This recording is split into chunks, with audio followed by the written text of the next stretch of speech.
આજ તો આખો દી પાણીપુરી વેચીને થાકી જાય એટલે હાંજે બે ગયા નાસ્તો કરવાની, એમાંય થઈ ગયો ડીશ માંથી નાસ્તો ગાયબ.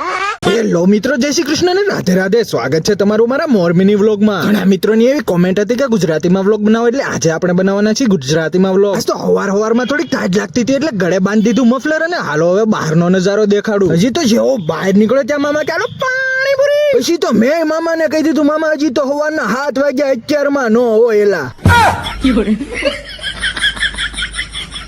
એ બધું તો ઠીક, પણ આટલો બધો ધુમાડો ક્યાંથી એવું કઈ દેખાતું નથી. એટલે એ ધુમાડો નહીં ધુમ્મસ છે, શિયાળો બેસી ગયો ને હવે.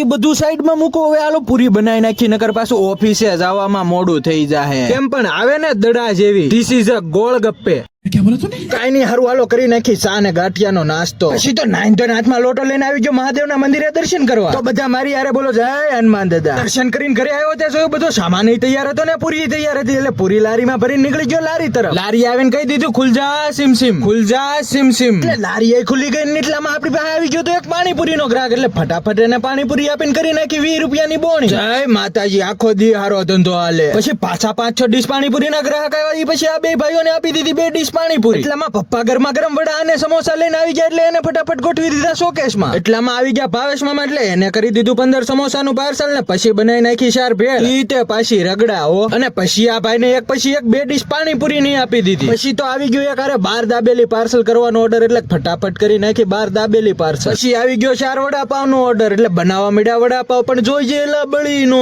જાય. પછી બનાવી દીધા આ 2 મિત્રોને રગડા સમોસા, ને આ છોટું ને એક બટેટા ભૂંગળા. હવે હાંજ પડી ગઈ હતી ને મને ભૂખ લાગી ગઈ, એટલે મેં મારી હાટુ કરી નાખ્યો પફ ગરમ. હવે હું નાસ્તો કરું ત્યાં સુધીમાં તમે કોમેન્ટમાં એ જણાવી દો કે તમને મારા હિન્દી વ્લોગમાં મજા આવે કે ગુજરાતીમાં. હવે તો આપણા હાથમાં આવી ગયો છે પફ, હવે તો મૂકવાનું થતું જ નથી હો.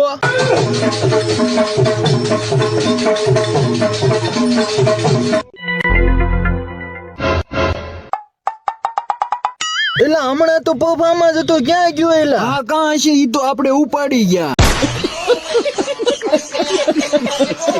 આજના વ્લોગમાં બસ એટલું જ. તમને વ્લોગ કેવો લાગ્યો એ જરા કોમેન્ટમાં જણાવી દેજો, અને સારો લાગ્યો હોય તો ફોલો કરતા જજો.